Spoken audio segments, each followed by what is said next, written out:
Good evening, everyone. Welcome on this very cold, snowy evening. So I'm glad you're here. Thank you so much for being here. Thank you to our panelists and our moderator for being here as well. If you're here for the panel about the affordable housing conundrum, you are in the correct space. If you are not here for this, I'm sorry. There are other wonderful things to explore at the Kalamazoo Public Library, last I heard. If you haven't had a chance to sign in yet, please do sign in with the sheet up there so they can keep in touch with you on the Journalism Collaborative initiatives. My name is Sarah Lee. I am the co-founder and also one of the members of the Journalism Collaborative. So thank you so much for coming this evening. My job today is just to introduce a little bit of the collaborative and then turn it over to our wonderful moderator, Jordyn Evans from WMUK, to take it away with the panel. So I'm going to stand over here so that I can do my little PowerPoint. Just a really quick update on what we are. Our mission is basically to support and enhance the news and information ecosystem in Southwest Michigan to provide accurate and equitable coverage and to promote diversity of voices among journalists and sources alike. Whew, that's a mouthful. But this is efforts that we've been doing since 2019. And just to give you a quick overview, you might have seen this on the banner outside. This is the list of our members who are part of this collaborative. There's 12 of us of news and information organizations. We've been working hard on collaborating on reporting projects, community engagement such as this, and many other initiatives as well. So just like I mentioned earlier, we started in 2019, and our collective reach overall is 319,439 print and digital impressions across Kalamazoo, Calhoun, and St. Joe. Other than that, if you found our work interesting and want to continue supporting it, this is one of the ways, if you're interested. Your gift supports community input that drives our reporting and powers accountability reporting. So that's a fun little QR code if you'd like to take a picture of this page and support us. If not, feel free to check out our website to learn more. Other than that, I'm going to turn it over to Jordyn for our wonderful panel. Everyone hear this okay? It seems like it's a little quiet. All right. Well, thank you for joining us. Just a quick housekeeping thing. Cell phones, please make sure they're silenced. Goes for the panelists as well. So tonight we are discussing housing, but as we were trying to come up with an idea of what we could do about a sort of meeting on housing, we kind of said, well, that's a big topic. We could be here for days and really not get to everything. And we won't get to everything tonight, just to be clear. The focus we have picked is kind of different organizations getting into housing. And is that a solution, a viable solution to the housing shortage, affordable housing, those sort of things? We will obviously touch on some other things as we go along, but maybe we don't go deep into a topic you're really interested in tonight because we just can't get to everything. We appreciate it. If you do have a question, though, please put your hand up. We'll have microphones going around, and you'll be able to ask questions of the panelists, and hopefully we can provide an answer that adds some clarity. Let me introduce the panel.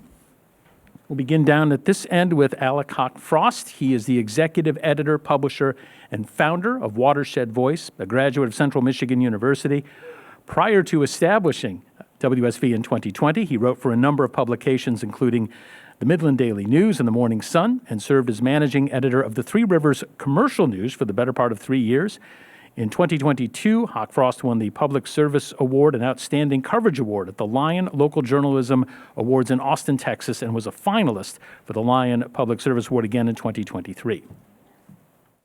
Gwendolyn Hooker is the CEO and founder of Helping Other People Exceed, or HOPE, through navigation, which is dedicated to providing hands-on wraparound navigation services and supports to individuals with substance abuse disorder, criminal background history, and or no permanent or safe housing. She's also visionary founder and developer of Tiny Houses of Hope. Jordyn Hermani covers state policy and politics for Bridge, Michigan. Prior to joining the Capitol Crew, she wrote for MLive and its statewide politics and culture reporter. She was also with Gongwer, Michigan, as its state house reporter. Al Jones is a freelance writer. He has worked for many years as a reporter, editor, and columnist. He is the project editor for On the Ground Kalamazoo for Second Wave Media. Shanay Settles is a lifelong Battle Creek resident, a registered environmental health specialist who works as an office manager for the Calhoun County Public Health Department. She serves on a number of boards and committees, including the Washington Heights United Methodist Church and Community Hub of Hope Board and the Calhoun County Employee Innovation Team Committee. She's co-chairs of both of those. Brad Devereaux is a reporter at the Kalamazoo Gazette and M Live. He's been a reporter for nearly 20 years. He writes about a number of topics, including crime and government, as well as housing and homelessness. He covers the county, which is leading a new homeless shelter initiative. And Sister Patsy Moore is trustee chairperson at Mount Zion Baptist Church in Kalamazoo and a project manager for their Legacy Senior Living Project on Kalamazoo's north side. So that's our panel, and I'm going to open it up here to with some questions. I'm going to start with one for the journalists, and I'll start down there with Alek. What is the most surprising thing, maybe a hopeful thing, that you have learned in reporting on affordable housing? Is this thing on? It works? Okay. Gordon was like, it might just stop working. You might have to like hit it or something. And I was like, okay, got it. Well, I think one surprising thing, not hopeful, but surprising thing is that a lot of things are called affordable housing. It's sort of like slapping a label of great new taste on a box of Raisin Bran, but not changing the recipe. Ultimately, it's still Raisin Bran, right?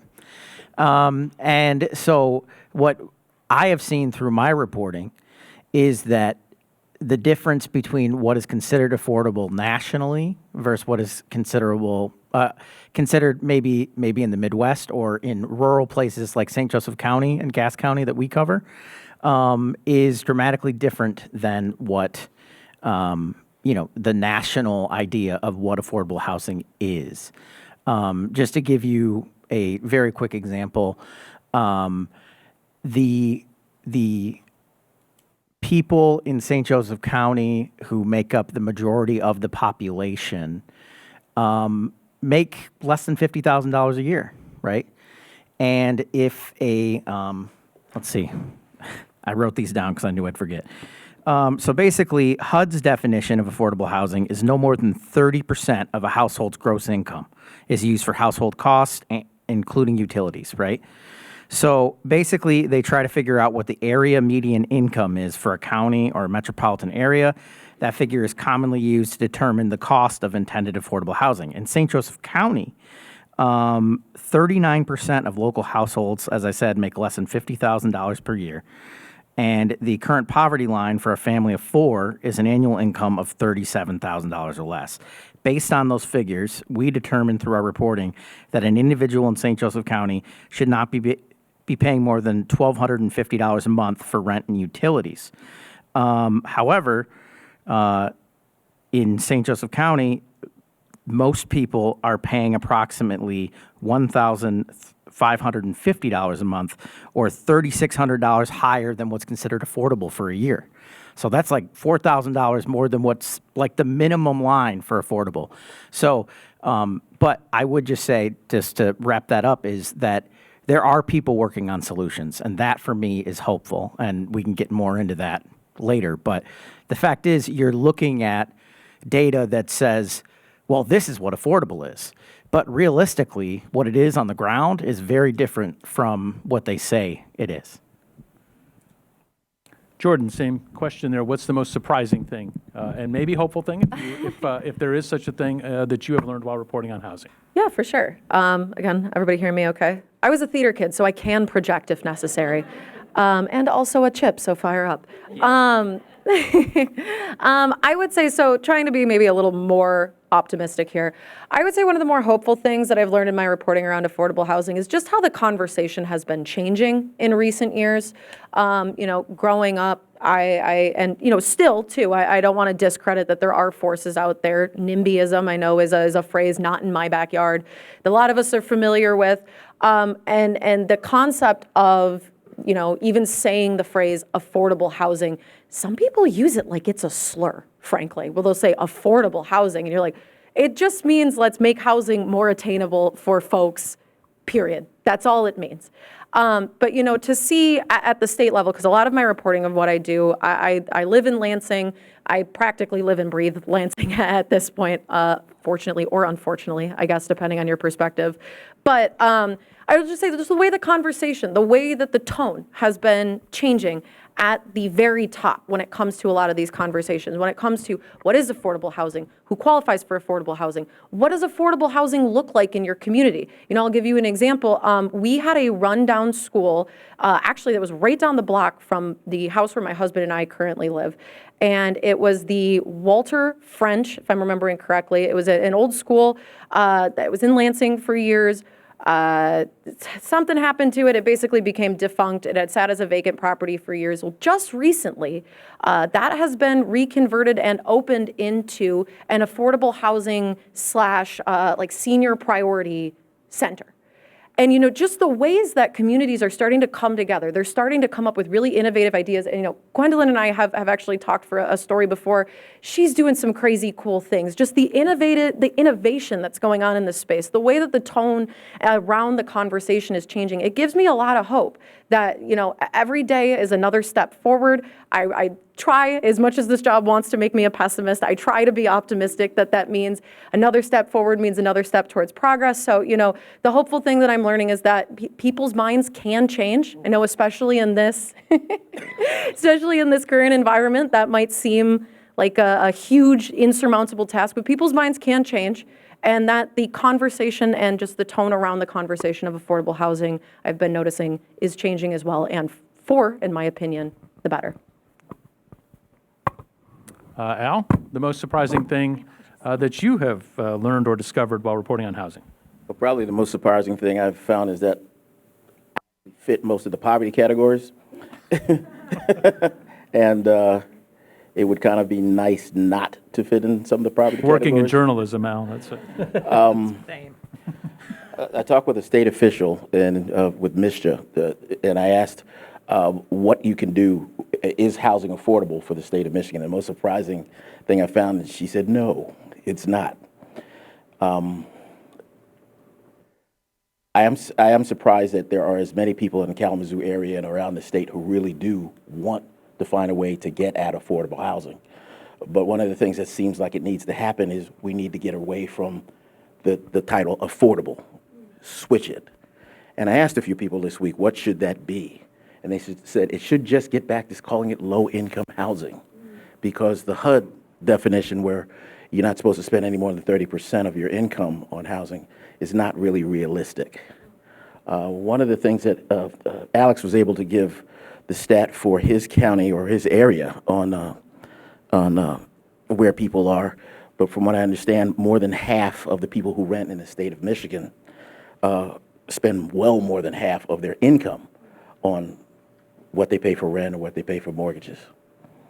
I continue to be surprised with the generosity of the people in the area. So many people are trying to do so many things, and I've picked on Gwen also for stories, you know, about the things she's doing, the tiny houses and all the different projects that are going on. So there's the gloom and doom. Brad, your experiences in reporting on housing and the things that have surprised you most, maybe the most hopeful thing, if someone's got that? In meeting people on the beat, just talking about housing, I think one thing that kind of stands out to me is just in the stories I found and the people I meet, just the resilience. People in really bad situations just having to deal with it and having to either live in substandard housing and not know, you know, what they're going to do next month if they're worried about losing housing. Or if you meet someone who has nowhere to stay at all, they're living in a tent or something, and you just talk to them about their daily struggles, and they're very much different than a lot of us face, and the idea that they're just able to pick up again and go, you know, carry on and find a way, that stood out to me as like, I guess that's a hopeful thing in a way, but really it's just the amount of resilience it takes to kind of face these challenges from the people who are trying to claw themselves out of a bad situation or just look for safe, stable housing. There's kinds of all levels of it. People searching for housing and just going on for forever and never finding a place.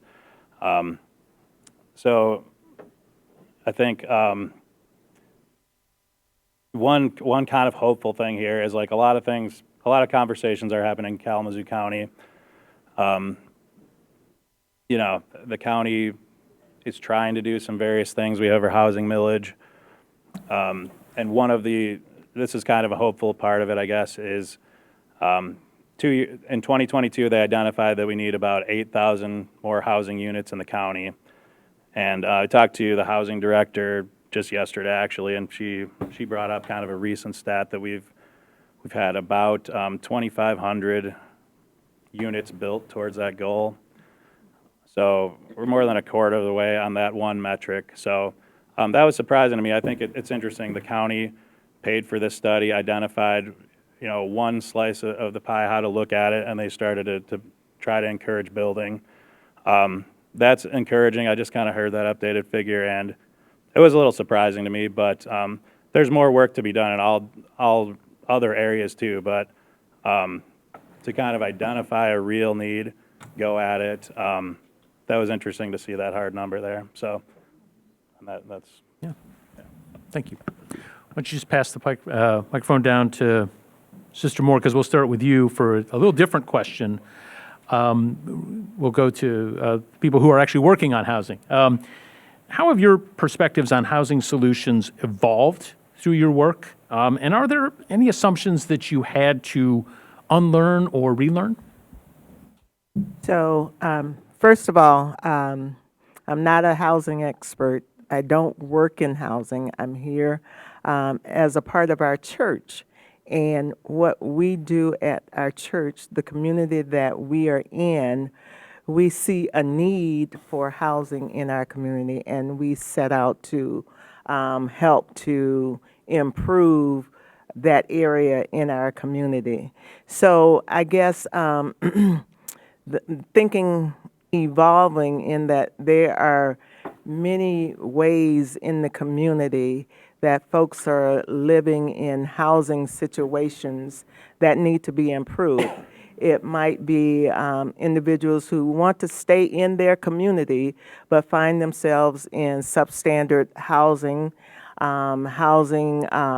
They may not have the assistance that they need, but yet they want to stay in their community. They may be isolated. They may be forced to live with relatives or friends, and these are all situations that we have seen in our community. So the thinking evolving is that there is no one description of the housing situation. It can be in a number of ways. So that's what I found in working through our project. Thank you. Shanay, your perspectives on housing solutions, how have they changed through doing your work? I'll just take this part off. I'm just kidding. It's changed. I won't say it's changed. It's evolved, Gordon, I would say, because like Mr. Moore, I don't work in housing, but I do work with our on it, so I've learned a lot. So I say I've evolved because I've never really kind of put myself in that space to think about housing. But there is a need, but words have power. So we like to say attainable housing. And we lived in an area, that I've lived all my life, and I've seen the highs and I've seen the lows, and we've had a space where we've been hope fatigued. But now that we're different, so that's why we lead with the hub of hope. That's who we are. And it's a systems thing. It's not just building houses, but it's teaching people to empower themselves, because when you put people in houses, or it empowers them, but then that starts legacy building. But then there's so many different things that can come with that. It's a systems thing. It's not just people building houses. It's going out in the community and seeing what those needs are and asking the community to be a part of that, because then you need that buy-in, so then you don't have people who don't think it can happen, right? So you get that buy-in, And you have to be from that space. It's not for me to come in and tell you what you need. It's for me to see how we can meet the need of what the people think they need, right? So I think it's just evolved. I've learned a lot being in our project, especially with our first, we did build our first house, so I'm proud of us for that. To God be the glory. But there's still more work to do. And then how do you don't just put people in houses, you give them, you teach them. Because it's that empowerment piece again. But then even as you build houses in that space, you don't want to forget about the people who've lived there and who have invested there. They need some empowerment and some buy-in into that space too. So then we had some weatherization grants through MISTA and things of that nature where the people that have been in the trenches, the people that have stood that test of time, the people that are hungry for that change, buy in, and then they get something too. They don't feel like they're being pushed out, or we're just putting new shiny buildings in here and getting rid of everybody that's been here. It's a community thing, because when a community is stable, kids are stable, schools are stable, families are stable. When you teach people how to be homeowners instead of renters, then you're building legacy. You're building generational wealth. So it's bigger than just putting houses in spaces, and there is a dire need for housing. But there's a bigger picture, and there's a bigger systems change that needs to come with it. But then there needs to be buy-in. It needs to be community partners. There needs to be I could just go on. I'll just be quiet. And Gwendolyn, can you give us an idea how your perspectives on housing solutions have evolved? Absolutely. I'm glad you asked. So the first thing, just to kind of lay a little bit of groundwork, my perspective on housing has evolved from being an unhoused person to being a renter to being, a director of a nonprofit to developing housing to being a homeowner. And so that is, to me, what really has built the continuum of housing that we are really trying to provide. We know that, the streets cannot be a waiting room for unhoused people.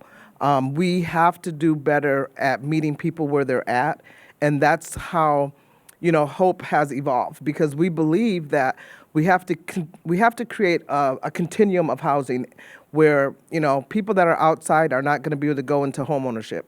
People that are outside cannot go into, a regular renter. Like, there are steps to creating stability and wraparound services and supports that accompany them. And that's why, I believe that Hope Through Navigation has been so successful in the work that we do, because the folks that work with us are people that have the lived experience of really have gone through it, and they know exactly what the issue is, and they know exactly how to tackle that issue. And it is an issue that is really about the system evolving to meet people where we are right now. And that's where we're lacking, is that the systems that were designed in the 1900s are not going to address the system that, the system isn't changing, but yet the needs have evolved. And so now we have, homelessness and people unhoused for various reasons, and yet the system isn't evolving with it.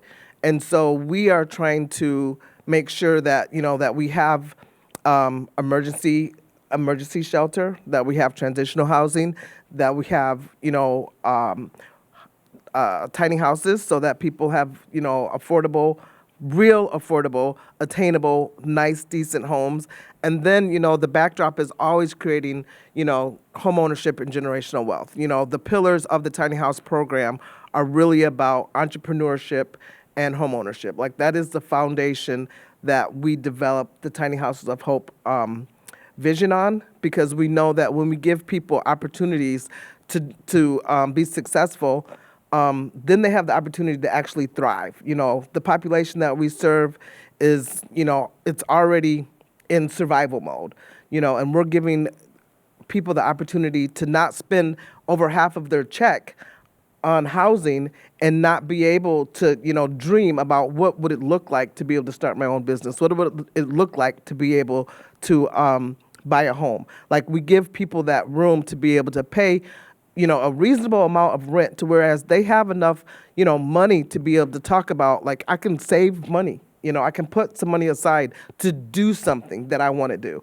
And that's really what it's about, is evolving with the system that has not actually kept up with the current landscape of housing right now. And everyone has to do something in regards to it. Even if it's just showing up to stuff like this and just being educated about what really is the need that we have in our community, and then what can you do to help? If it's sending an email or talking to your legislator or whatever it is, everybody can do something to be able to push the needle forward in a way that our community will be, impacted in a positive way. And so, the system needs to evolve with the housing crisis that we have.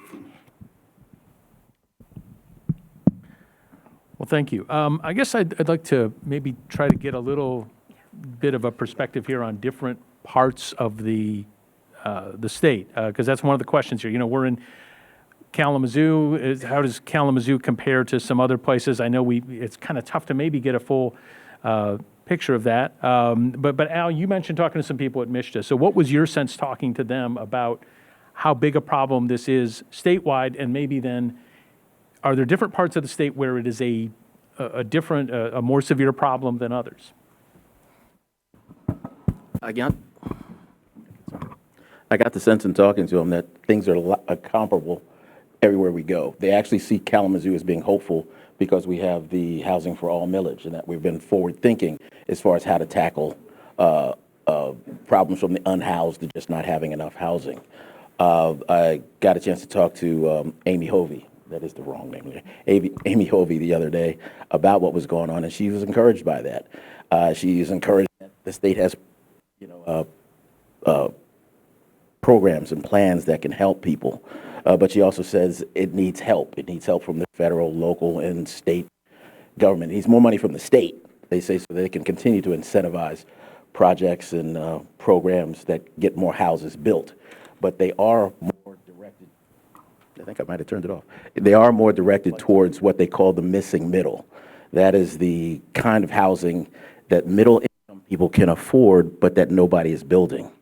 We talk about low income people needing stuff when we think about affordable, and then on the higher end of things, everybody can afford it. She mentioned that the average home built in the state of Michigan comes in at about $350,000 or more. The average home that people can afford in the state of Michigan, anybody want to guess? $175,000. So there's a big gap in there, and the incentive, they try to incentivize the building of stuff for the middle. That's what they try to do. She also was one of the people that thought we should change the way we think of affordable, and that's encouraging. But things are the same. So I think Lansing and Ann Arbor are the only other cities in the state that have sort of a housing trust where they can call on, where the taxpayers pay into it, and they every year use that money to fund other kinds of projects. So people are encouraged about Kalamazoo, and I am too when I see all the little projects that are there. I talked with a lady who does nothing but help the unhoused, the homeless. That is what she's doing right now. She's living at a hotel with some people trying to help people who have no homes and have been put there because doctors determined that they're too fragile to be outside. And her vision was that we not only create low-income housing, but that it be a village, because there are so many things that people need. They need wraparound services, they need support, they actually need a sense of community to make things happen. And when I see what gets reported different places and the like, every once in a while, one of my editors will shoot me a note about what's going on in Borneo or Scandinavia or some other place. Okay, about the creative ideas that are happening in other places, and there's some creative ideas that are happening here. So hopefully that'll continue. I'm not sure I answered anything having to do with the question that you asked, but You were somewhere in the ballpark, Oh, so somewhere in the near range. the tower. Alek, I wanted to go to you, though, a little bit. Can you talk about how maybe housing looks a little different in a rural area like St. Joseph County, or how you're perhaps some misconceptions you hear people say about the housing issue as it relates to the area you cover? Right. Well, I would say first and foremost, it's harder to close the gap in rural housing. Obviously, you have more folks in Kalamazoo than in Three Rivers or Sturgis, but the wages are lower, the rent's lower, but what that means is that housing projects, like, for example, the Watershed that was built, no relation, that was built in downtown Sturgis, that has 23 apartments, and 21 of the 23 fall under that number that I talked about, affordability, right? Accessibility. But what happens is, the only way that happens is if you have a developer like John Carmichael, who is less interested in profit margins and more interested in community development, which is why I strongly believe that nonprofits and developers who aren't interested in making millions of dollars, but instead building the housing we need, are going to be the catalyst, right? So the work that you're doing, the work that, you see a lot of folks doing, like, that is going to make the biggest difference. Because at the end of the day, we know the funding may never come, but this problem will persist. And obviously, you want to put pressure on legislators, you want to put pressure on these people to do that. But this is America. It's a capitalist society. And also, the big elephant in the room that we're not talking about is wages stagnate, prices go up, right? My wife and I, who's here in the front row, we bought a home in Three Rivers in 2019 for $105,000. And between 2019 and now, our mortgage has went up $300. Okay, and that's in Three Rivers. That's not in Kalamazoo. That's not in Grand Rapids. That's not in Detroit. And the big issue that folks are, well, there are a number of issues, but a big issue that people are running into is when you try to take a dent out of that number of the housing stock. And so the starter homes that we talked about, people aren't moving out of those because they don't have that middle. And then those aren't available for the people who could go into those starter homes. Mm-hmm. Deborah and I, we don't even think about it because we bought it for $105,000, and now on Zillow it's $180,000. So it's like, yeah, we would sell it, but where could we live, right? Because you can't afford it. So you can put all of this stock into your home.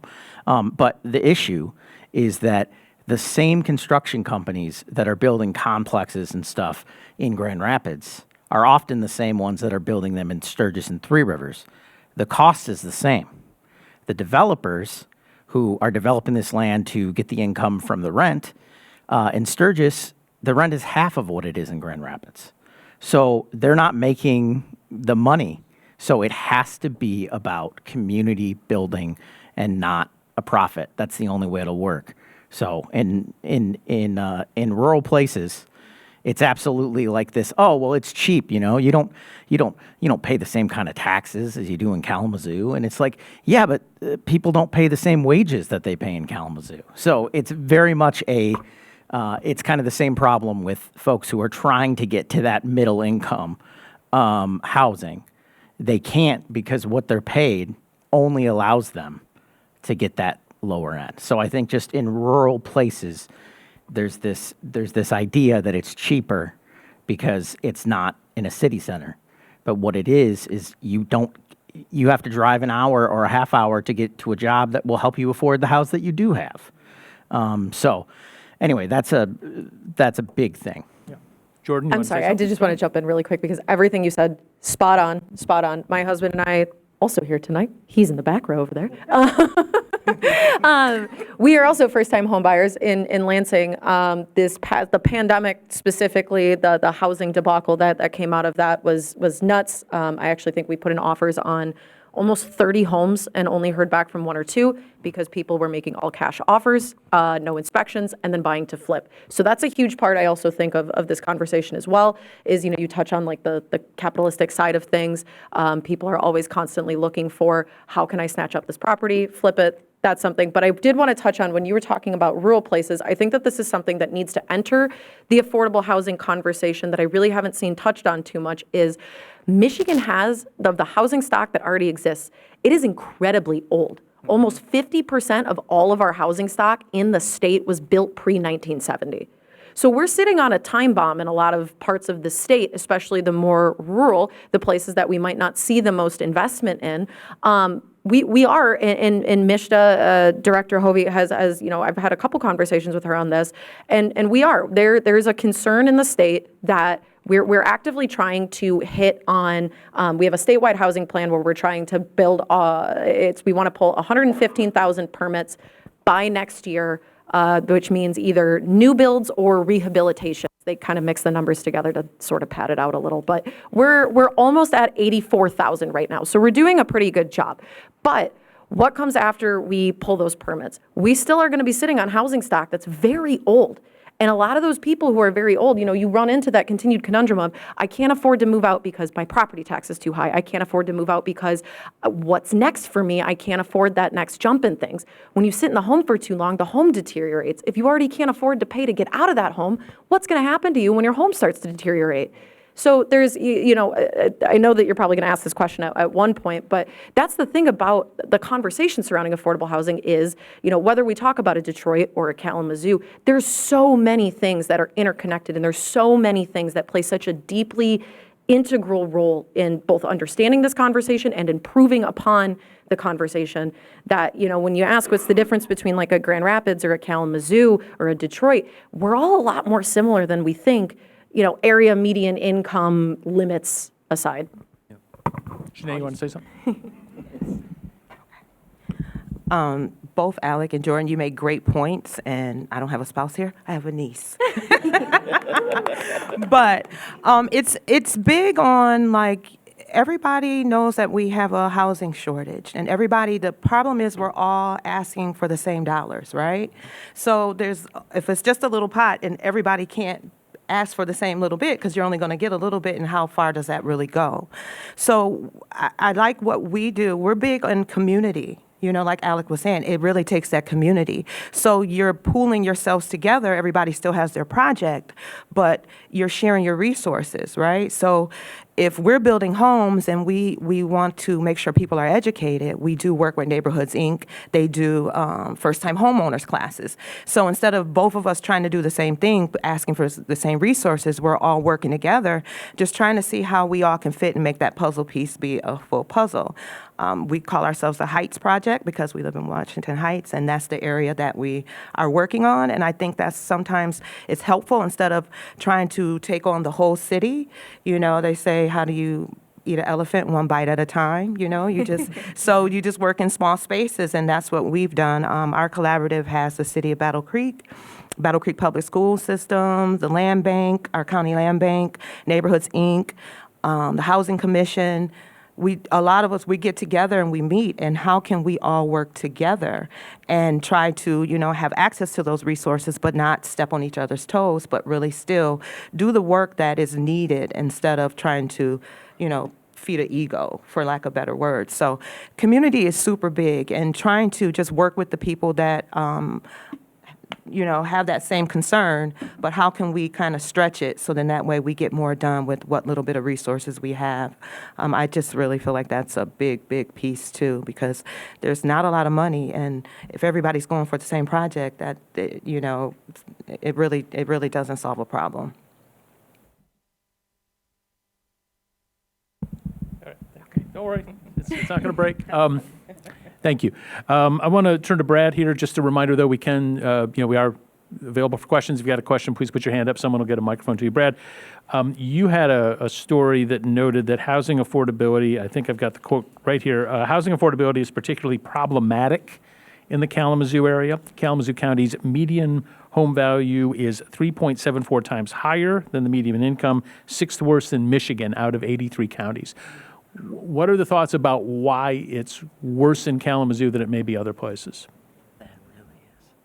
Yeah, it's a good question about the why. I'm not sure if I could tackle the why per se, but yeah, we found these stats that were kind of surprising as we look around the state. Different counties, and Kalamazoo is coming up with this one statistic as being, more unaffordable than all these places. I think I have the list right here. The top 5 in this ratio between median home value and median income, you have Leelanau, Washtenaw, Grand Traverse, Ottawa, and Berrien County. A lot of lakeshore counties. Yeah. And then Washtenaw, which of course has Ann Arbor. So then Kalamazoo is like right there. Yeah, so you're like, why is Kalamazoo in there? And, and we live there. So, we're seeing the affordability problems on the ground. I don't know. I mean, you talk about aging housing stock. I mean, I'm not sure what makes us uniquely kind of lower on this list. But I think it's just kind of all the things in our town coming together. We do have things like old housing stock in the city. We have zoning that can be limiting kind of the flexibility of development. Alek mentioned too, and the missing middle, it was mentioned, is totally an issue when people go to develop in the city. Because you're essentially asking someone to say are you willing to do this less profitably, or are you willing to make not very much money? So the governments are trying to step in to fill that funding gap by making it feasible, but it's still a tough battle because people are ultimately in development to make money, I believe, and then if you find a rare developer, right, maybe like Gwendolyn, and and there are some of them around, but I feel like it takes a certain amount of, you're basically putting community before profit and things like that. So how do we encourage that? The government trying to fill the gap is one thing. Is that enough? Yeah, and I couldn't answer. It's a good question. I should probably look into why we're on that list.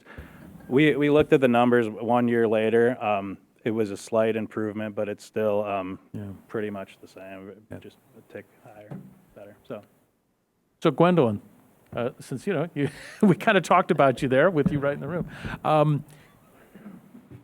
When an organization decides they're going to get into this realm, what are the steps you have to take? What are the hurdles for an organization like yours to say, you know what, we're gonna help, we're gonna build tiny houses, we're gonna do all these things?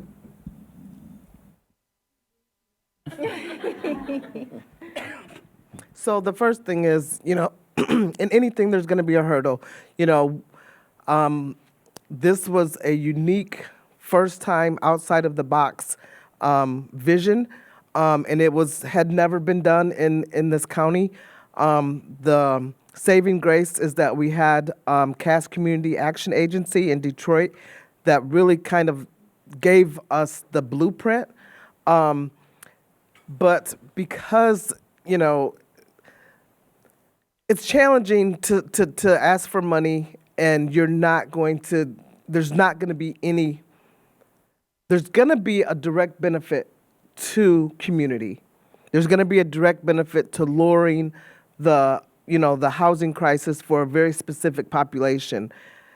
The issue that we had specifically is that we had a lot of, I'm just going to lead with, we had a lot of barriers. We initially started this project in 2019. COVID came. So that was the biggest barrier. And from there, you're talking about, we had to change the zoning. We had the biggest perk was that, Rebecca Kick was on the original Tiny House Committee, and she, she made a lot of inroads for us to be able to get to where we got. And so really partnerships with the city that you're in, the city of Kalamazoo, I can't, talk enough about them. There were some hang-ups because just the process, but at the end of the day, you have to have the buy-in from the city, from the county, and from, most importantly, from the community. which is very, very difficult when you're talking about the population of people that we're talking about. We're talking about people that are justice impacted and or recovering from substance use disorder. And so automatically, you know, I got a lot of no's, a lot of no's, a lot of no's. Many funders told me, you know what, we'll pay this, we'll give you the money right now, but not for that population of people. And so that, you know, and so I had to really be very inflexible in as much as that I was determined that this project was going to be for the population that Hope Through Navigation serves, and that we were not, you know, we knew going in that we were not going to make money off this project. It was never the intention to make money off this project. This was about giving brand new, nice, decent, affordable housing to a population of people that are normally the very last on the list when it comes to housing. Everybody needs housing, right? But when you start going through, you know, you have unhoused families, you have unhoused veterans, you have unhoused mentally ill people, and then you have people, you know, coming home from prison, and then you have people, you know, that are recovering from drugs. And so those two populations of people are not very high on that list. And so automatically my job was really cut out for me.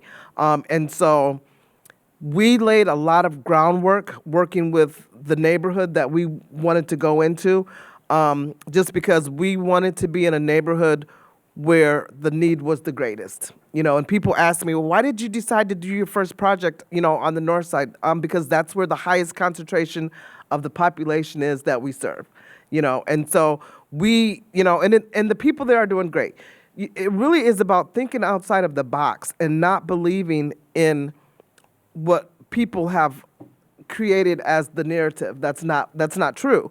You know, there's not a specific way that this needs to be done. It just needs to be done. And there's no right way. There's various solutions to this problem. And there's not a wrong way. It's just a way that it just has to get done, however you can do it. And really not being afraid to think outside of the box and do something that, you know, it's not going to be easy, but it's worth it. You know, we've had people that have left and went and bought a house. We've had people that have left and started their own business. So it really is about believing, you know, in the work and finding the people, gravitate to the yeses. You know, if I would have just listened to people that said no, we would have never got off the ground, you know. So just really thinking outside of the box and doing something and really getting, you know, being friends with people, you know, and building relationships with the people that you're really going to need to get it off the ground, you know. And that's the funders, that's the city that you're in, that's the county, because you have to get that zoning changed. You have to be able to, you know, get the funding for the housing. So it really is about building relationships. We've been in this business for a long time. And really knowing that there's not always going to be a profit. You know, sometimes you got to do the right thing because it's the right thing. And so it's about humanity. And so that's what this project is really about. You want to say something else? Yeah, I'll talk about the dirty money side of this. To build housing costs a lot of money. It costs a lot of money. There are one or two builders in our territory who actually do that, have a long legacy, second generation, trying to build affordable housing for people. You hear people say, why don't somebody just build houses for people under 30% of AMI? That would be people that could afford, say, $400 or $500 a month. Or build it for nothing. If all the people in this room formed a company and called it XYZ Company and we wanted to do that, we still need the money to build it.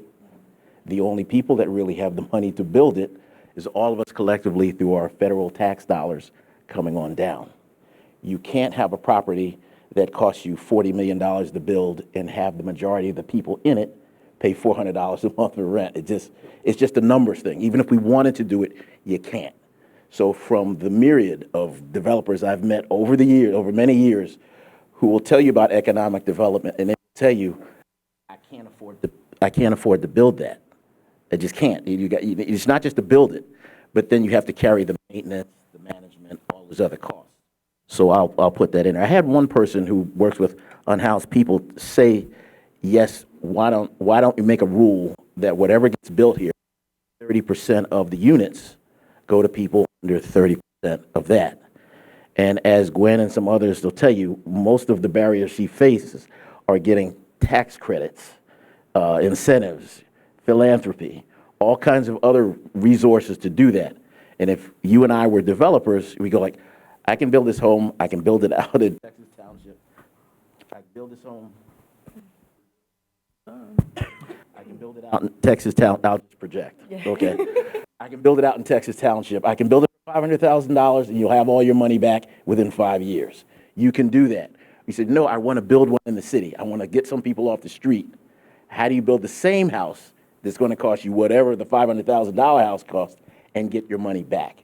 And government is needed. Philanthropy is needed. All kinds of other things are needed on an ongoing basis to make that happen. So, Wanted to, we got a lot of, I'm sorry. well, get your microphone, please. So I just want to push back just a little bit because what you said is true, but it's also not all the way true. Because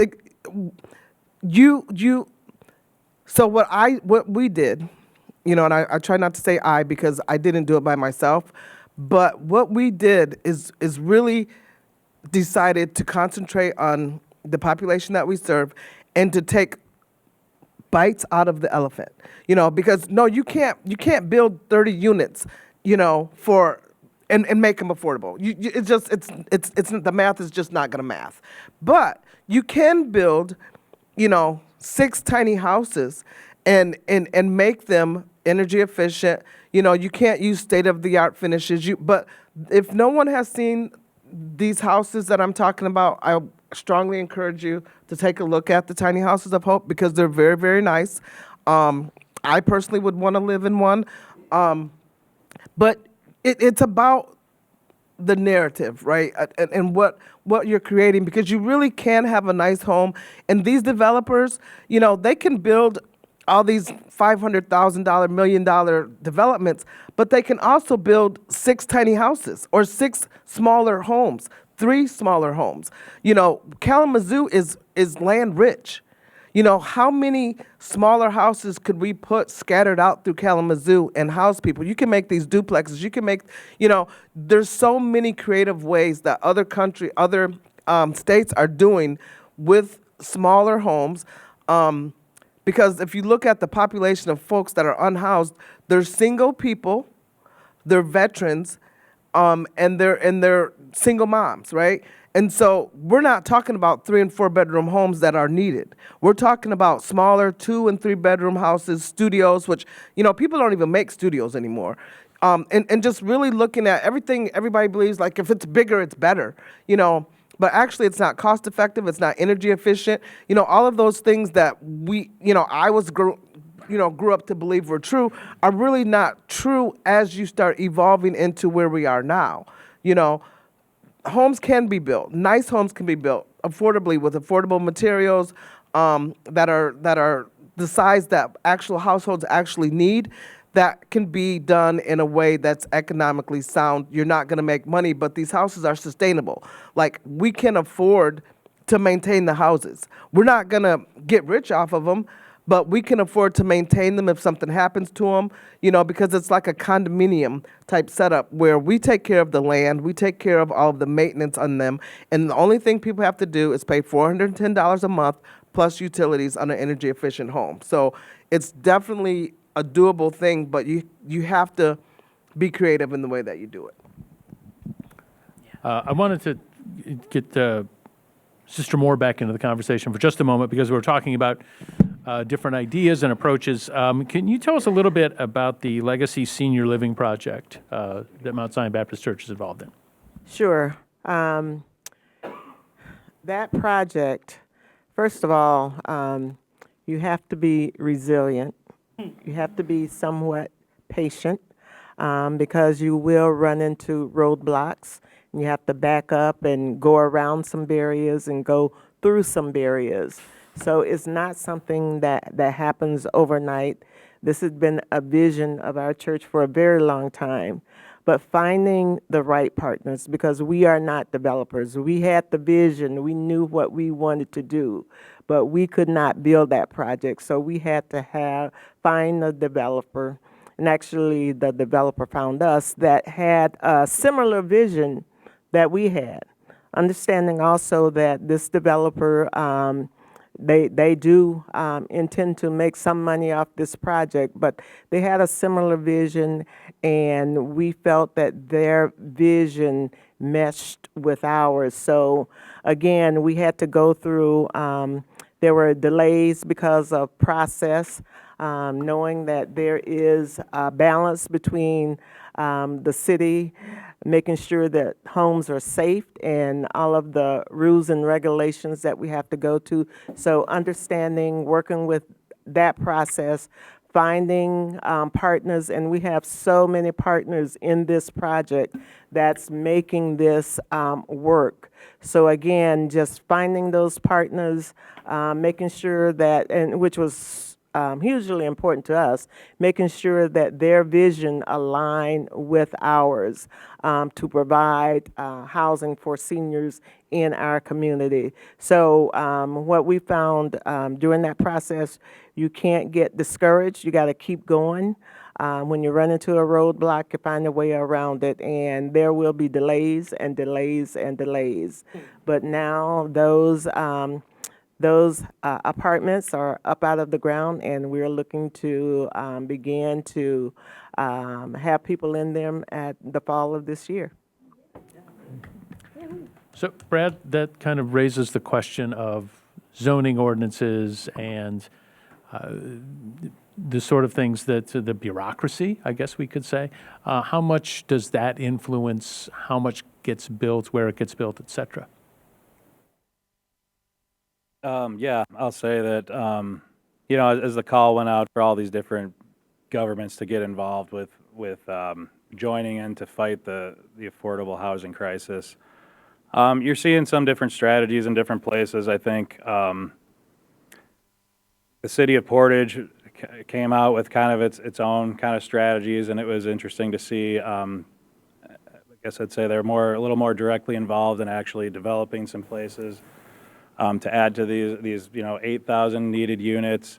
The city of Kalamazoo has those challenges we talked about, whether it's zoning or aging housing stock. So yeah, the city of Kalamazoo, I guess, adds into their strategy, trying to fund things like rehabbing existing housing. The city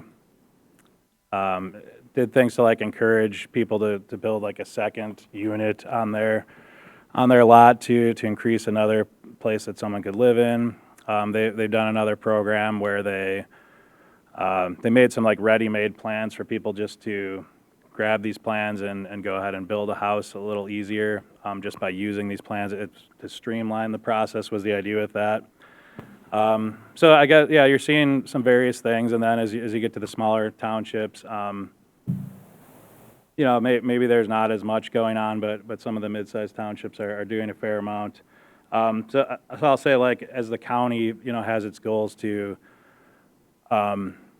address this issue, it seems like the county board or the county body itself is kind of the people who are saying look, this is a county issue, and we can't just focus right in the city. And there's always a debate about this, because downtown ends up being a kind of a visible area, and then downtown is also where the city wants to revitalize everything with walkability and placemaking. So it's all these kinds of things are intersecting, and I just see the county a lot saying, trying to bring other municipalities to the table as much as they can, and we've seen a fair amount. I do have a kind of related to that other stat I gave before, but on those 2,500 or so units in the last, from 2022 to 24, the breakdown of that is kind of interesting. Texas Township had 660 of the units, and then the city of Kalamazoo and Portage they were tied at 514 units added. Oshtemo Township had 231 units added to that. So it's interesting to see how they're joining in, and then there's also some municipalities that had basically no new housing units created. Some of the smaller places, villages. So I think the smaller places obviously are going to have less of an impact, but it's interesting to see. And then just one other thought is like the idea of where to put things, especially like the new homeless shelter that the county is kind of leading the push for. It does, this idea of Nimbyism does come up, and people have said, not in my backyard, and just kind of in general, that debate has essentially derailed a few things. The pod project that was going to happen here a few years ago, it was at least part of the conversation where people were kind of saying, where are you going to put that? And now they're trying to put them in Lansing. Yes, they are. Yes, they are. Right, so they bounce to the next place. But I've seen it happen several times with the not in my backyard, and it's interesting because the county seems to know this like intimately, like with it like kind of came into the conversation with the landing place shelter that they announced, and they have a place now. But it seems like all the players in the government like know that this is like one of the number one obstacles, as people are going to say not in my backyard, and they're like actively coming up with ways to get around that, because, and I've seen it just kind of rear its head so many times. So, sorry, I kind of got off track there. Well, we certainly should talk about Nimbyism. That's for sure. It should come up. Jordyn, Lansing came up there, so we might as well turn to you for the subject of Nimbyism. How big a factor is that when you look around the state? Lansing, Kalamazoo, Battle Creek, wherever. Not in my backyard becomes an obstacle. I mean, for sure. That's everywhere you go, I would argue. That's all across not just the state, but the country. And it kind of goes back to what I was talking about in the beginning, where, that attitude is definitely still pervasive. But as we've all kind of said here today, one of the best antidotes to something like that is having these conversations. I'm just going to stop doing this. One of the best antidotes to that is having your community conversation, making sure, like, what are you doing before you do it? Who is this going to benefit? What is it going to go to? Because to Brad's point, City of Kalamazoo a little while ago, they bought these 50 pods, I believe. Oh my goodness, the price tag is escaping me. Sorry? They were under the purview of. Spent $1 million. Yep, they spent $1 million. They didn't end up getting placed. Now they're going to Lansing. Lansing has no plan for them either. The city of Lansing, one of the spots right outside, and this is a great case in point to your, not in my backyard stuff. We have a number of areas in town where they are either old schools that have been abandoned, they have not been used for years. They are just literal vacant lots that are sitting open for use. And you would think, yes, this is a good place to potentially, closer to downtown, these lots are. So they're near, like bus stations. They're within walking distances to a downtown grocery store, a place that you would want to put smaller kinds of homes, because of course if you are a vulnerable population, you very likely do not have the access to transit. So placing these things way the heck outside of town, that's not doing anybody any kind of good. But this is where the NIMBYism comes in, is that everybody loves to say that we want to have more affordable housing and we want to have a plan, or your city leaders saying like, we hear you, we have a growing number of folks who are homeless, they're unhoused, here's how we can help them. But then when the rubber needs to hit the road, nobody seems to have a plan. Again, we go back to the city had back in December a listening session where we basically decided that there were 6 potential sites that we were going to site these pods. Surprise, every single site somebody has since had an issue. It's too close to my house. It's too close to a school. It's too close to this. It's too close to that. I want it further out of the city. I don't want to live near. What about my home values? I think that I don't want to be so dismissive, because I think that in being dismissive, in just saying, well, you're a NIMBY, as much as I would love to do that to a person, you don't change minds by just yelling at somebody or talking over them. Admittedly, I don't necessarily know how to conversate with somebody and bring them from a NIMBY side to a open to affordable housing side. You know, I think a part of that, unfortunately, does come down to you need to have just those conversations at a person-to-person, human-to-human level, because it's very, very, very easy to dehumanize certain populations of just the state and the country. I know I'm getting away from you for a second, but you know, in state and local politics, if you want to change that conversation, it starts with being informed about your local elections. I will always get up on this soapbox.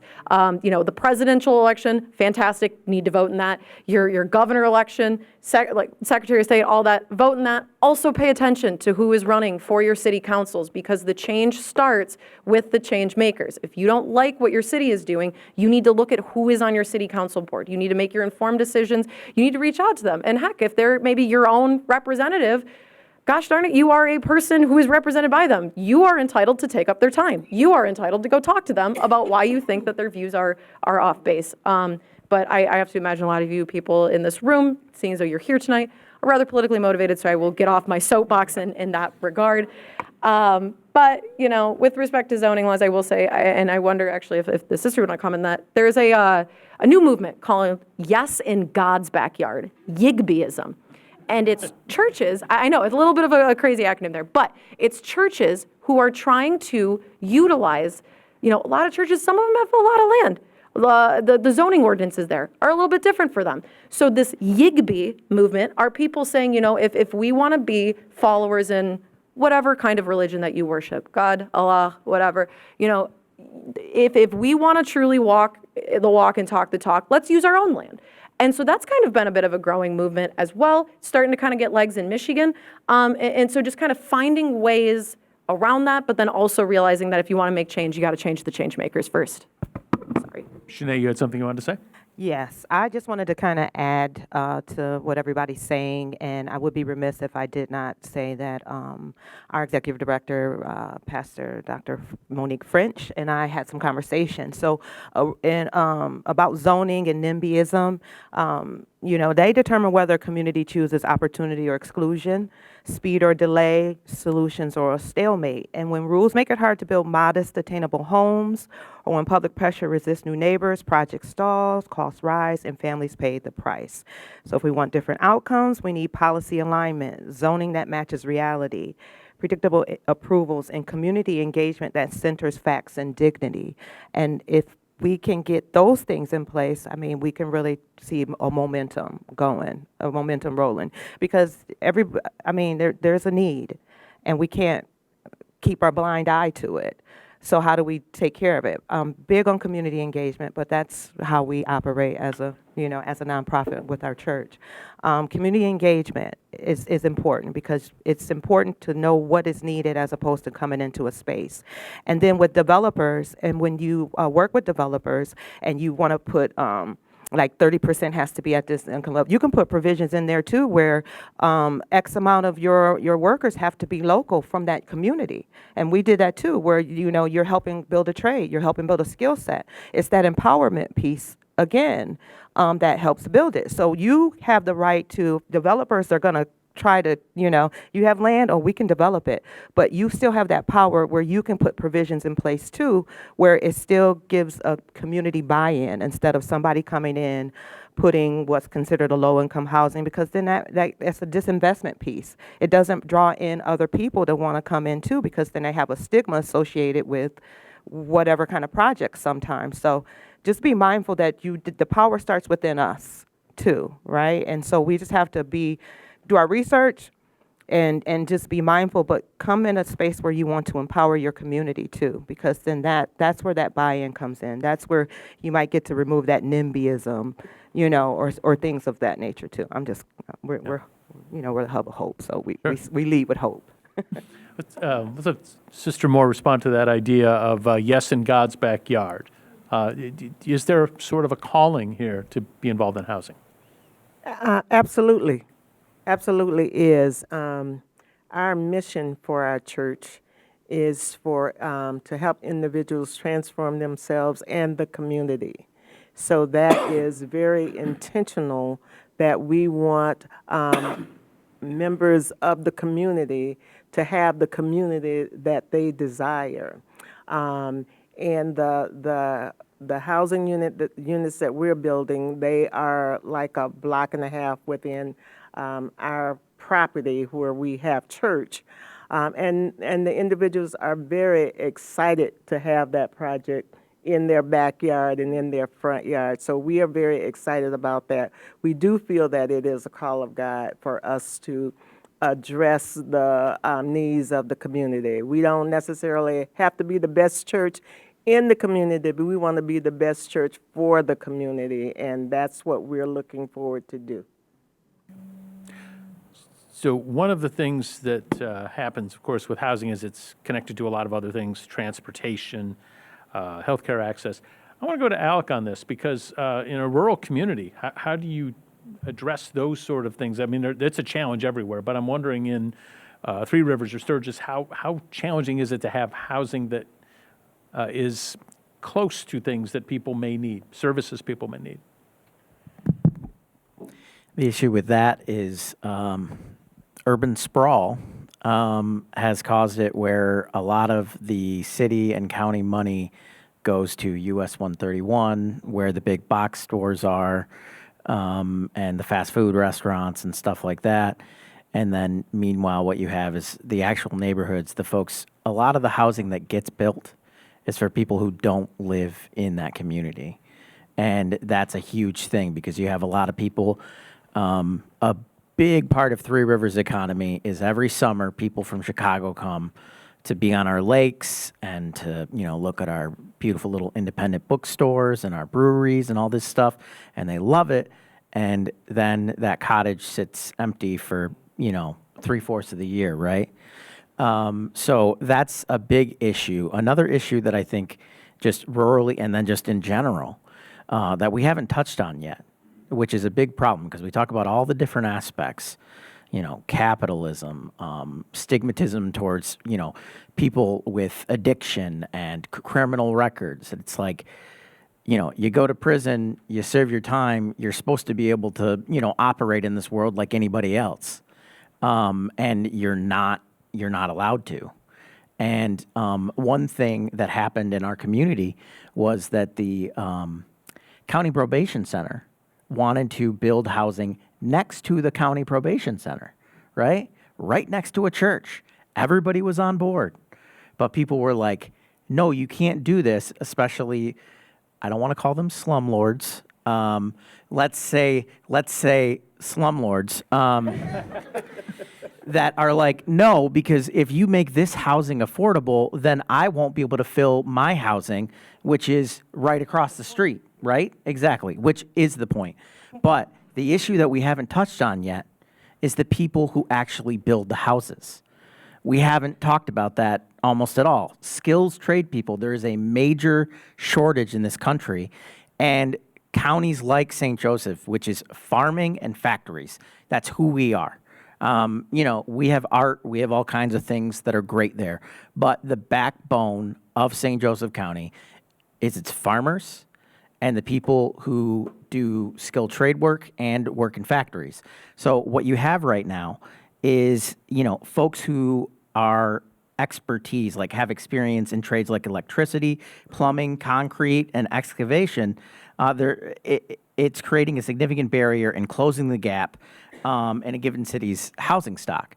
The Sturgis Neighborhood Program has dedicated resources to partnering with the CTE program in St. Joseph County, the Career Technical Education, to get students experience and adding at least one house. We're talking about adding like 2,000 houses. This is where St. Joseph County's at, right? It's one house at a time. So they're trying to get it where they're adding at least one house per year to the Sturgis stock, while also giving much needed experience to young people who realize, hey, you know what? I don't need to go get a journalism degree. And I'm not saying I would advise against it. I don't want to do anything else. But Al already pointed out, you'll make a lot more money. I wish I would have listened to my dad. He was like, you can't be a journalist. You got to be an electrician. And I said, look at these hands. There's no way. So anyway, what's happening on a very, very local level is that you have like Glen Oaks Community College, and then you have this high school, the high school program, as I'm sure everyone here is aware, like students in high school go to Glen Oaks and get some early education, right? And a big thing in St. Joseph County especially is an increase in folks and kids who want to be tradespeople. And that's not only like, oh no, we can't build houses. You also have tradespeople who are working 80 hours a week, and the mental and physical toll that that is taking. And then you think about, how effective can I be as a worker if I am burnt out all the time? And every single time there's a call, I have to answer it, right? So that's another aspect of this that we need to look at. We need to invest in career technical education so that can happen. Because without that, as Gordon talked about, the transportation issues won't even matter because you can't get someone who can do the job in St. Joseph County. Why? Because they're in Detroit, because they're in Grand Rapids, where the money is. So, as I said at the beginning, we weren't going to get to everything. And we are, make sure. That's right. And we're at the point where we're going to have to wrap up soon because we want you to fill out a survey. So I'm just going to start down with Sister Moore, kind of go this way. And just briefly as possible, tell us, if we were to reconvene in 5 years, what would be something you would hope would have happened that would have improved the housing situation? Well, I certainly believe in hope, and I believe in our community. If we were to convene 5 years from now, I would love to see housing available for anyone who wants and needs a house. And it's as simple as that. Brad, a change in, or something that could happen in 5 years and improve the housing situation? Yeah, I think that's a good thought. And it's, talking about the county goal of building more, I mean, I think there's obviously a lot more to it than just building the units. But yes, it'd be good to see kind of our supply get up to the point where it needs to be, where this study kind of said that it'll really help everything become more affordable. That'd be nice. And I think to the point of kind of like inclusive housing, there's an idea of like building certain housing solutions for certain groups. People with like physical disabilities would be one, families would be another, and just kind of making the situation where people all have a place that will support them. If they need help with housing, it's like, it's not going to be all fitting in the same box. So yeah, a more inclusive and variety of housing options would be useful, I think. Shanay, 5 years from now.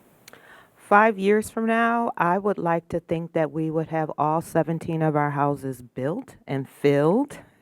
But not only that, our community built. People want to invest in it. We do have, food deserts, and we just opened up a market, but we have an urban garden. So just seeing not just houses be put in place, but a community be revitalized. So that's what we pray to, and that's what we feel God's vision is for us to be the boots on the ground to make that happen. So that's what I see for us in 5 years.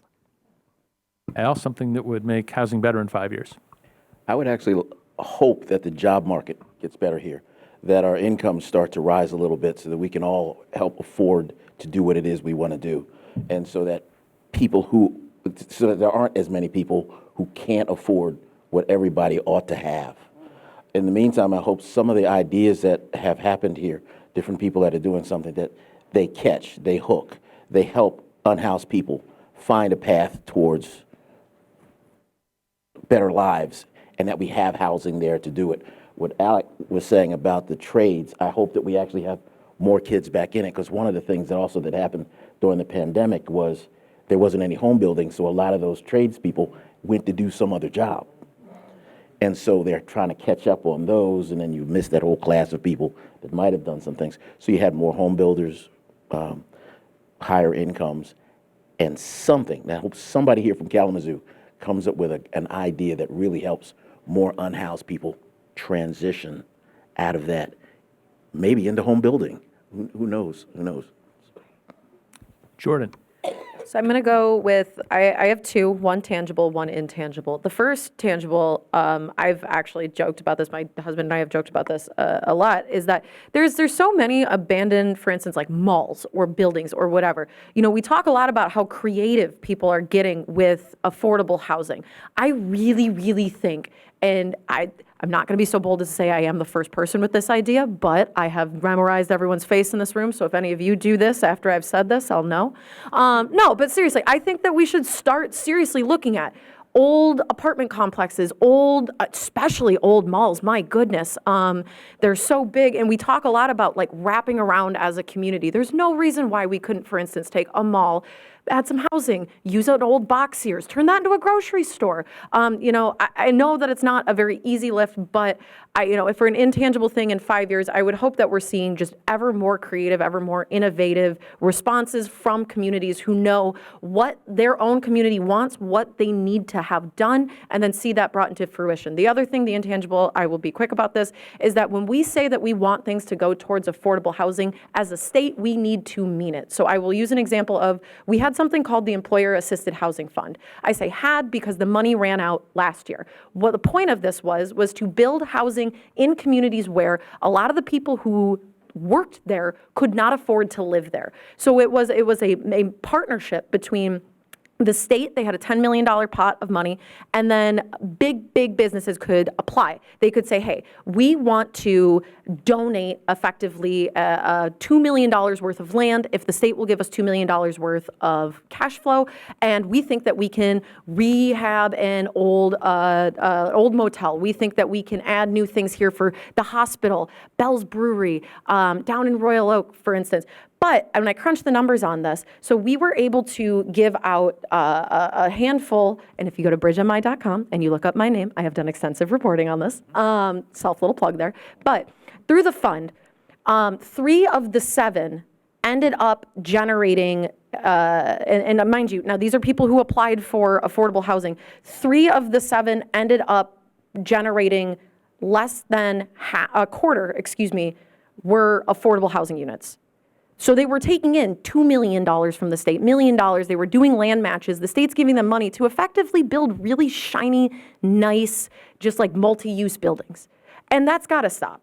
Frankly, I know I'm not supposed to be so opinionated as a journalist, but I really do think that if we want something to mean, like in my profession, as I hope the rest of the world, words mean something. And so when I hear that this money is going towards affordable housing, but then I find out that, actually it's a really nice dine-in tapas restaurant. And oh, by the way, there's like 3 people who are under 120% AMI that can also live here. We got to walk the walk if we're going to talk the talk. So. Gwendolyn, 5 years from now. So 5 years from now, it's simple. I would like for I would like to suspend the stereotypes of unhoused people. I think that if we did that, then people would be more compassionate and empathetic towards the plight. Right now, we are housing 16 people that are families. So we're doing emergency winter sheltering. That's an initiative from the county, the city. And so what I'm finding, which is what I knew, but it's just really kind of drills down the point, that these families are working, they're hardworking, they are resilient, I heard that word. They are doing all of the things that they're supposed to do, and one bad thing happened and they lost their housing. And so people, make assumptions that, they're lazy, they don't want a place, and all of those things are just not true. So I would like to see the assumption of that and the stereotype of how people that are unhoused to be suspended, and actual people start looking at the reality of the situation that we are in and really start addressing the core issues of what that looks like. And if we did that, I think that we will move the needle toward a more fair, more just, more humane environment and community for everybody. And Alek. Just a point on that, the number of working unhoused would blow your mind. Mm-hmm. How many people are going to work every single day and can't afford a place to live? I did it in college, and it's absolutely a reality, and it's not just like what you see on CNN. It's like there are people who dress nicer than I do that don't, which is not that hard, but dress nicer than I'm most comfortable in a t-shirt. I'm just going to be honest with you. But what I would say in 5 years, what I would love to see, because Brad touched on it a little bit, the relationship between counties, cities, and townships. This has to be an organized effort. It's so inefficient right now because you have so many people saying, well, we should do this, and we should do this, and we should do this. And we talk about community engagement. That needs to happen between the local legislators, the decision makers. The cities need to meet. I mean, one of the things that we've seen just covering is that newspapers themselves don't cover the whole county. So what you have is you have people in Sturgis having these preconceived notions about people in Three Rivers and vice versa because they never hear about what's going on, right? So the city, the county, and the townships need to form some sort of, and I'm talking in Kalamazoo, everywhere, they need to form a more effective, streamlined plan where everybody is working towards the same goal. Because you could be doing, as we mentioned before, you could be doing the exact same thing and trying to get the same money when you could pool your resources and be so much more effective. So that's what I'd like to see. A little, cooperation, a little collaboration. We could do it, guys. We could. And you know, I know this because we're in one. Southwest Michigan Journalism Collaborative. Wow. So, That was smooth. What That was happened? We have smooth. a That was very journalist good. go last. by We- the we way, could- we could- my podcast, no, I'm just kidding. We probably could have done an hour and a half tonight simply on the county, township, city layers of government in Michigan, probably. So, Melinda, did you want to? Thank you, everybody, for coming. This is really important that all of you are here. This is part of what we want to do. We want to build community. We want to have conversations about topics that are important to you and bring out professionals in the field and journalists who have reported on this stuff for years, and have conversations and talk about what's going on. So thank you for being part of this. It really, it enriches our work, and hopefully it is enriching for you to learn something new. And please reach out, southwestmichiganjournalism.com. There's a contact form on there. You can fill in whatever you want. If you have a story idea or want to get in touch with somebody, we also have a media guide on there. So if you want to get in touch with any of our media members, there's contact information on there as well. So thank you for coming, and enjoy your evening. Oh, there's a question. I was waiting for an apropos time or an appropriate time to ask a question. I'd like to Sure. start by saying thank you to the panel for giving us your time. We've talked a lot about housing affordability. I was just wondering if the panel, in your experience, have any insight, any thoughts really broadly on the new construction downtown, the Kalamazoo Event Center, might not be called that, but the arena that's coming in, and how that'll how that will affect affordability, and especially the North Side, Stewart, and Douglas neighborhoods. You look like you want to jump in, Gwendolyn. You want to grab the microphone?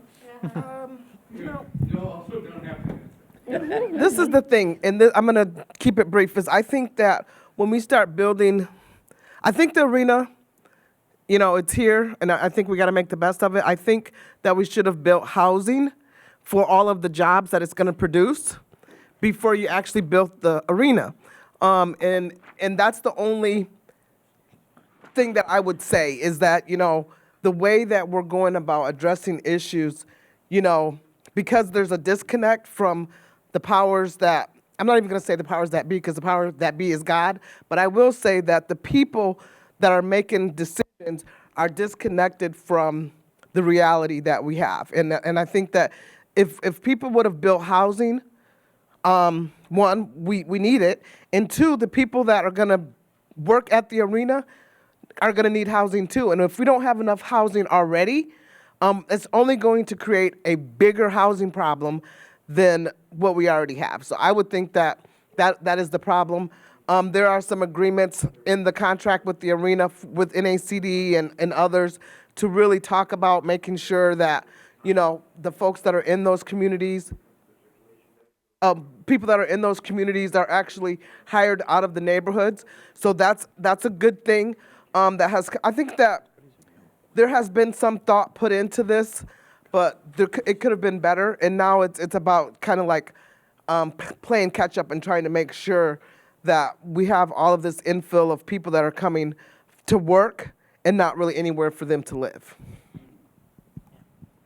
I think I just heard the PA go, and I think we're calling time on this. I'm sorry that we, Yeah, he said the library closes in half an hour. half an hour, okay. Could I just add one thing? Yep. I'm not here representing them, but I met with the United Way of South Central Michigan this morning, and they were sad they could not be here this evening. Andrea Macklin asked me to mention for anyone who's looking for funding that tomorrow is the closing for the Economic Stability Grant through the United Way. She said and I don't know if I'm supposed to tell you this or not, but she said there weren't as many applicants for the grant as they expected. So though I know tomorrow noon is a very short turnaround, if you do have funding needs and would like to look into that, she wanted to make sure that I mentioned that that is closing tomorrow. On the United Way South Central Michigan's website. Do you know where? .org. I can't find it. southwestmichigan.org, and then if you go to, I think it's economic development, it's not going to be under the regular grant portal. There's another, because it's not actually, it's kind of a grant, but it's not actually listed under the grant section. It's more, I think it's under economic development or business. Okay, thank you. Yeah, and the other thing too is if anybody wants information about Hope Through Navigation, I definitely have information and contact information. Good to see you. I just recognized where I knew you from. I'm like, I know her from somewhere. That's why I kept looking at you. But anybody want any information? I do have information about Hope Through Navigation and contact information. Thanks. And you can leave the surveys on your seat face down and we can come up after. So my question is more for the people providing housing. Do we need houses or do we need apartments? Yes. We need both, but just based on the makeup of unhoused people, it really is more, you need smaller houses, or you need, you know, like 2 bedrooms is really that number, that's kind of like that sweet number that we really don't have. People that are in 2 bedrooms really don't move. And so they're kind of like staying put, and then the larger families, like they move normally and buy homes, and then 1 bedrooms are kind of like the turnovers. But that the 2 bedroom units are really what's missing. And really, when you look at the people that are unhoused, that's really what we need. And my second question is, do we have a housing crisis or do we have a wage crisis? Yes. Because if you can't afford a house, is it your wages?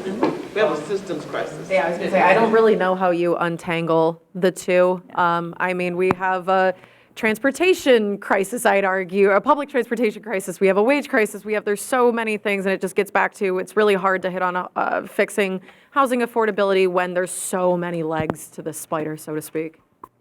My name is Brian Lewis, and I come from Eugene, Oregon, and I'm about to give you a very important tip.